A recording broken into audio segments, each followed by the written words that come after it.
Hey, Disturbing listeners, Love is Blind, Season 3 just came out. Let's watch. What's getting you emotional? It's the fear of rejection. Yeah. I'm not used to being vulnerable, and it's so scary, like being completely yourself.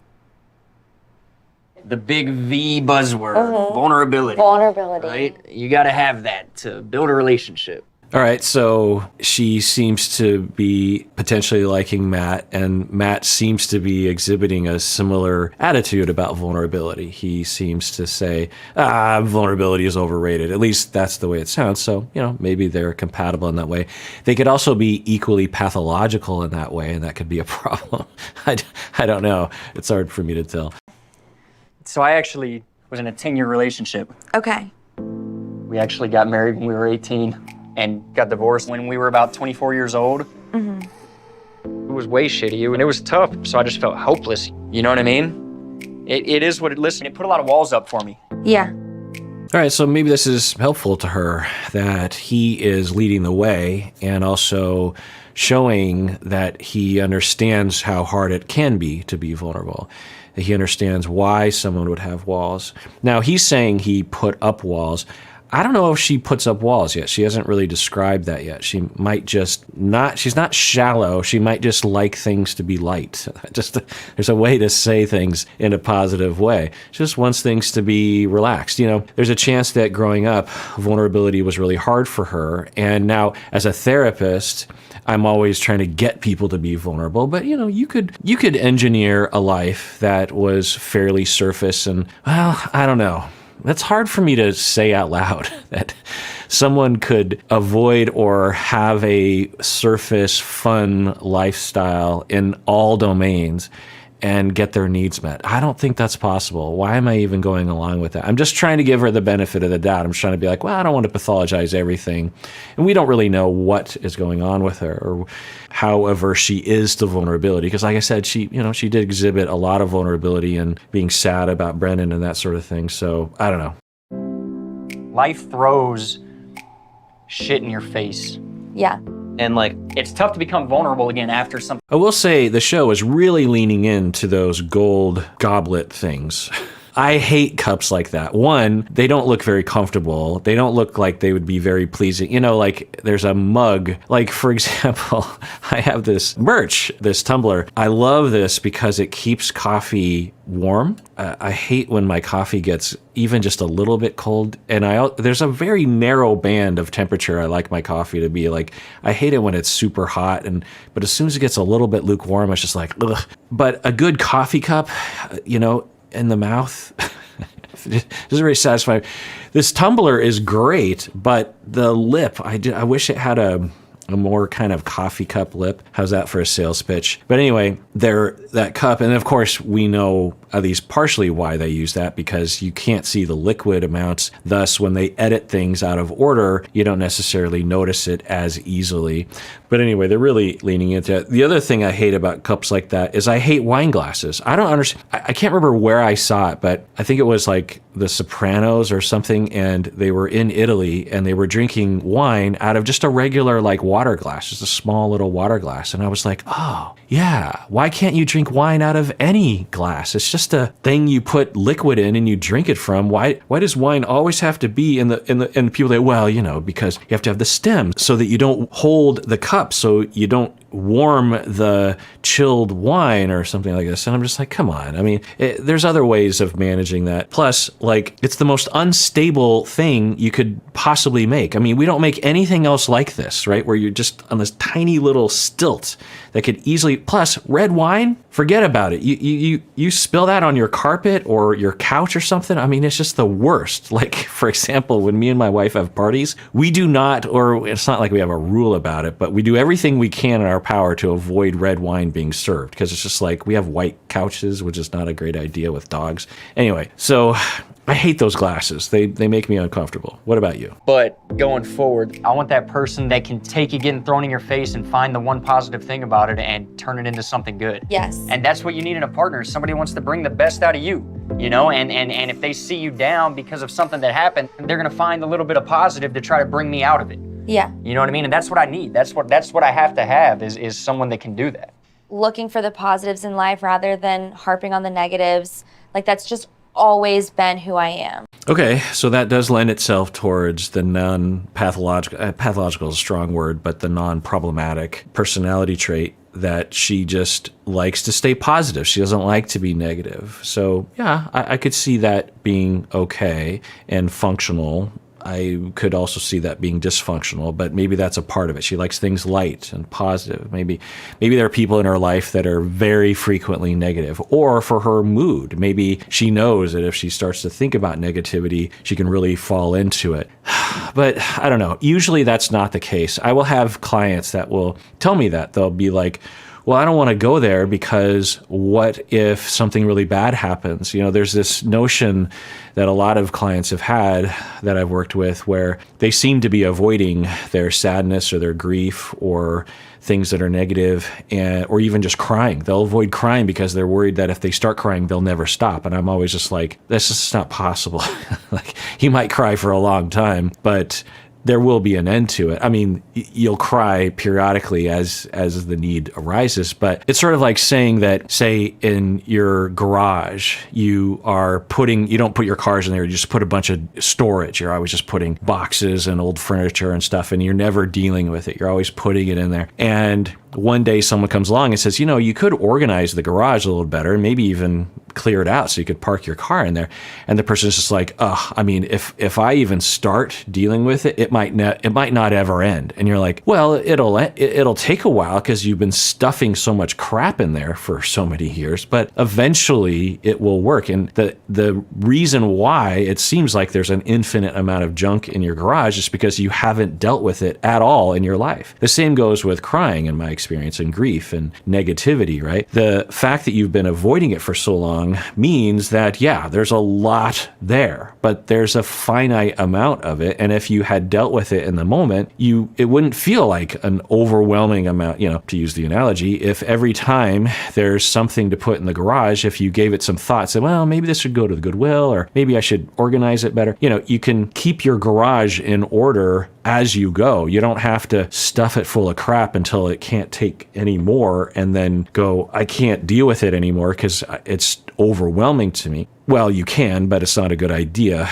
Anyway, so yeah, I mean, the more I try to justify the way that she is, the more I'm just like, I don't know. I've never seen anyone like that before. So it's possible that I could be convinced, but I've never seen anyone like that. I like that. And I think it's just I'm not picking the right people. Now, maybe they will work out and he will help her to be a little bit more vulnerable because they can relate on the walls issue. Okay. Yeah. So I wouldn't annoy you at all? Or, No. I think you're perfect. Now, this never works out on this show, right? Whenever the individual is on their second person or their third person, it never works, or rarely works out anyway, right? On the first season, I want to look up, right, so Lauren and Cam are still together from season 1. They're a great couple. And Barnett and Brittany are still together from season 1. They seem to have some issues, but they're still together. And then, is anyone together from season 2 still? Sorry, Amber, not Brittany. Amber and Barnett are still together. Barnett's his last name. It always feels kind of funny calling him. I think his name's Matthew or Matt or something. Right. So Jarrett and Ayana got married, and so did Danielle and Nick. Don't quote me on this. I think both of them are headed toward divorce or are divorced. I think there's not a lot of chance for any of these people working out. A part of me wants them to work out for a lot of reasons. I just want people to be happy. But another thing is, I don't know, I want this show to be real, and I don't want it to turn into just a show for people trying to get influence or clout of some kind, which I think is a temptation for this show to devolve into. And so, because if it devolves into that, then there's no reason to watch this, because for me anyway, because the whole premise of the show is based on will they, won't they, right? Will they actually work out? Will they fall in love? What happens when they see each other? How do they work things out as things move forward? And to me, it's high drama. I mean, it's people falling in love and potentially spending the rest of their life with someone. And so I would hope that it would have that element. Now, you could argue that season 2 absolutely did have that. I mean, Jarrett and Ayana and Nick and Danielle definitely, they weren't weren't faking it, right? I mean, they were certainly really trying, so it's not like it was faked. But anyway, so that's all to say that I'm trying to remember a time where someone gets rejected. Think about famously Jessica getting rejected by Matt, and then Jessica's like, well, I guess maybe Mark. And then, of course, that never seemed to get off the ground at all. And then you think about Mallory from season 2. Jarrett rejected her, right? And then she got with that other guy, Val or something. I can't remember. It was Mal and something Al, Mal and Val, Mal and something, and that never seemed to get off the ground either. Because you could imagine, just psychologically, you're on this show and you've probably known about the show for weeks, if not months, right?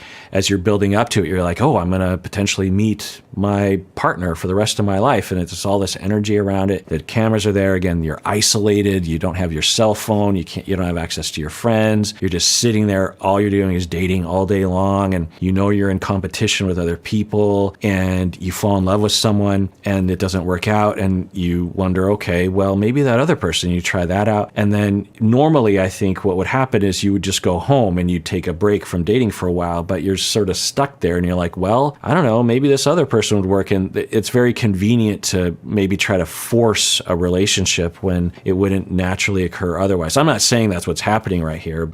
You completely turned my whole day around. All right. I'd say typically my type is, I don't know, I guess they're feisty. I guess they're challenging. They challenge me. They don't take any shit. I want somebody that 40 years from now, we're still cracking jokes and being somewhat immature at an older age, Okay, so maybe he is compatible with her in that way. He likes things to be fun and positive. I don't know if I included it, but he said, I might annoy you with how positive I am all the time. Because I'm guessing in previous relationships for him, people were annoyed with that. And so that might indicate that they are very compatible in that way. What are you thinking about? Are you rolling? Yeah. Oh, hang on. Mind if Is this too much? Just a little bit.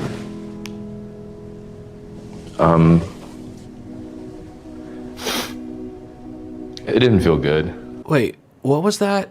So the way it looked was he just got dumped by Nancy. He actually proposed, Nancy, but Nancy was choosing between Andrew and Bartise. So I'm guessing Nancy's going to go with Bartise, not sure. So that'll make Bartise happy. But Andrew is kind of an interesting character. I don't think I've been reacting to him up until this point. He's pretty talkative. He's a little bit of a show off, at least the way that they're editing it. He talks about how he's traveled the world and he talks like an intellectual. It's hard to know if he's actually smart or not. I'm not putting him down. He could be a lovely human being. He doesn't seem like a bad guy, but then he sits down for the post-interview upon learning that Nancy doesn't want to be with him. So this is a pretty tough moment for him. And I believe he was legit crying when he was being rejected. And then he's being interviewed. And he's like, okay, well, I need my eye drops so that it can. So at first I'm like, oh, his eyes are dry and he just wants eye drops. But then I'm like, wait, is he trying to fake crying? He knows he's being filmed. So like, why? I mean, I would understand if you went to the bathroom and came out with it or something, but so then I wonder if this is a joke, but then he launches into his description. I don't know. I mean, you'd have to be pretty oblivious to reality TV or just to life in general to, in front of everyone, just do that. So then I wonder, was it a joke or something? But anyway, if it wasn't a joke, which it doesn't look like it, he is trying to come across like he's sad. I don't know what to think about that because he was crying. Let's rewind that. But in the real world, I'm looking for something else. Yeah, I mean, presumably he didn't use eye drops here. If he did, I'm guessing they would have shown it. And so he's legit crying. I don't know why he would do that. Does he think that that's what people do on shows? It's like, oh, okay, well, I need to cry again and I can't. So I need to make sure that I do what the producers want me to do. So here you go. I'm going to put some tears in my eyes. I don't know. Because he was legit sad. And then later on, performative, I don't know. There's a lot of possibilities. It's certainly odd. Maybe we'll gather more data and try to figure this out. It didn't feel good, to be completely honest. It's just, I guess it's a good moment for that. It's okay that I'm doing it. If your eyes are hurting you, like, Yeah. I don't mean. Oh, maybe his eyes are actually hurting from the crying, maybe? Because it sounded like you can hear in people's voices when they're involuntarily crying, right? There was a bit of a shakiness to his voice. Could someone manufacture that? Yeah. So he is saying, is it okay if I'm doing this? And it's like, well, if your eyes are hurting you, by all means, so are his eyes hurting him? So maybe to look on the positive side, he could realize, okay, wait, I'm going to start crying. That's going to irritate my eyes. I got to make sure I use this drops. On the other hand, he's faking crying, but he was really crying, and it almost seems like he is also crying in addition to the eye drops. I don't know. Yeah, man, it hurts. Yeah. I guess it's a good moment for that. It's okay that I'm doing it. If your eyes are hurting you, like, Yeah. I don't mean.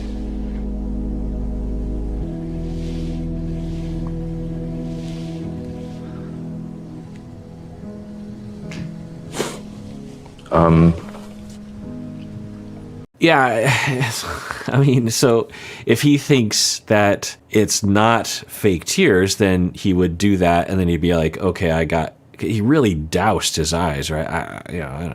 But then you'd think he would wipe it away so that it didn't look like those were his actual tears. So I don't know, it's weird.